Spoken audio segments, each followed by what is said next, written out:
Sa natuklasan ko, masarap din pala ang gabi na gawing suman. Kakaibang suman kung nauumay na tayo sa nakasanayan nating suman. Tara, ituturo ko kung paano ito gawin. Una po sa lahat ay babalatan muna natin ang ating 1.1 kilograms na gabi. Piliin lang natin ang gabi na medyo malalaki para hindi mahirap nating gadgarin. At kapag nabalatan na natin ito ay idiretso natin sa tubig at huhugasan natin ito ng mabuti at ito po ay napakalagkit at napakadulas. Gagadgarin lang po natin ang ating gabi ng pinong-pino na kagaya nito.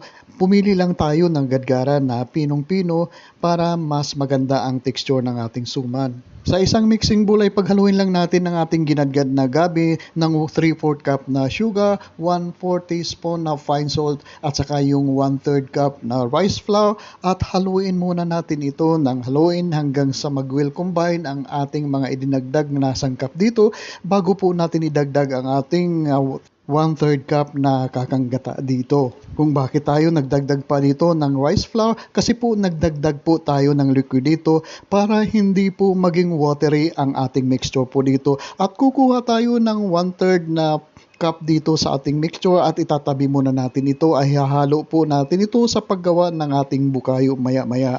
Itabi rin natin ang ating mixture muna at gagawa tayo ng ating bukayo gamit ang 1 cup na brown sugar, isang pirasong buko na ginadgad at saka magdadagdag din po tayo dito ng 1/4 cup na kakanggata at pagkatapos ay iluluto lang po natin ito, hahaluin lang po natin ito, over medium heat lang po ang ating apoy dito at pagkatapos kung mapapansin nyo po magtutubig po ito at magdadagdag din tayo dito ng ating 1/3 cup na mixture, gabi mixture na itinabi natin kanina at haluin lang po natin ito ng haluin at ito po ay magpapalapot sa ating bukayo. Ituloy-tuloy lang po natin ang ating pagluluto dito. Una, mapapansin nyo po na magiging watery muna ang ating niluluto dito. Pero okay lang po yun. Antayin lang po natin ito na mag-reduce ang ating liquid dito at maging super thick na ang consistency nito. Hanguin at palamigin muna natin bago po tayo gumawa ng ating suman.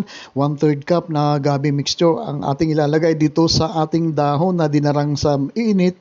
At pagkatapos ay maglalagay tayo dito ng ating filling sa gitna ng ating flattened na mixture at pagkatapos ay ibabalot po natin ito.